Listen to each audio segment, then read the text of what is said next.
Hi, my name is Livin, and I want to share a small little story with you today.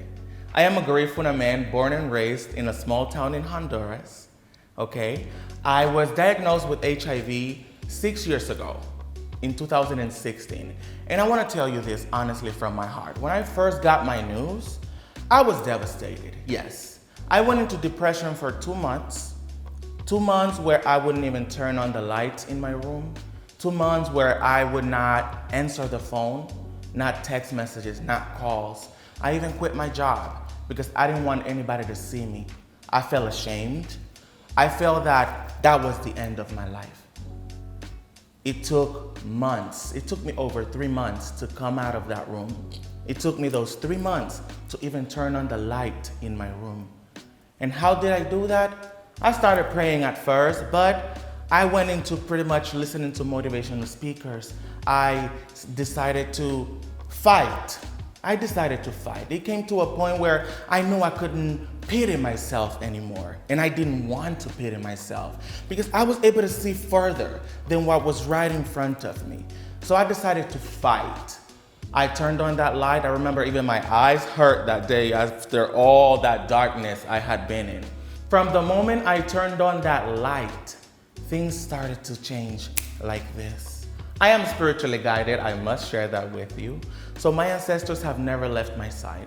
They were there, along with my prayers, they were also there to guide me. I started to take my medication more.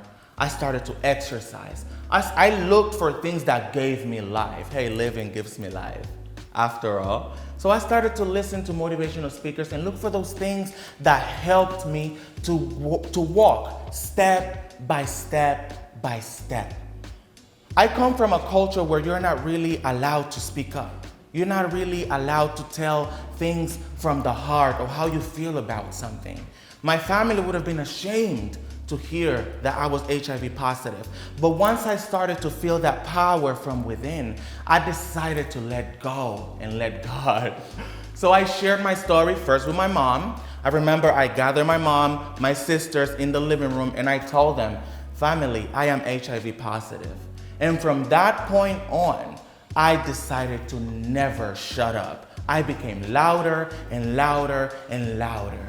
I became healthier. I became stronger. I actually realized that HIV was not the end of my life because I was feeling healthier. I was feeling stronger because I was doing the work for myself, not to decay, not to fall. I decided to pick myself up from the floor. And here I am today. Today I am a business owner. I'm still this flawless slaying Garifuna man, and I'm also HIV positive, proudly.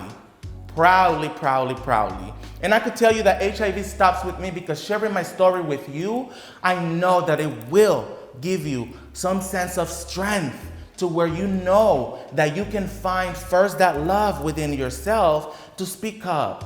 Speak up and don't feel ashamed, because feeling ashamed is only going to keep you in a box. Rip that box open and get out. Love yourself. It starts with you. Love yourself. HIV stops with me, and I invite you to be strong.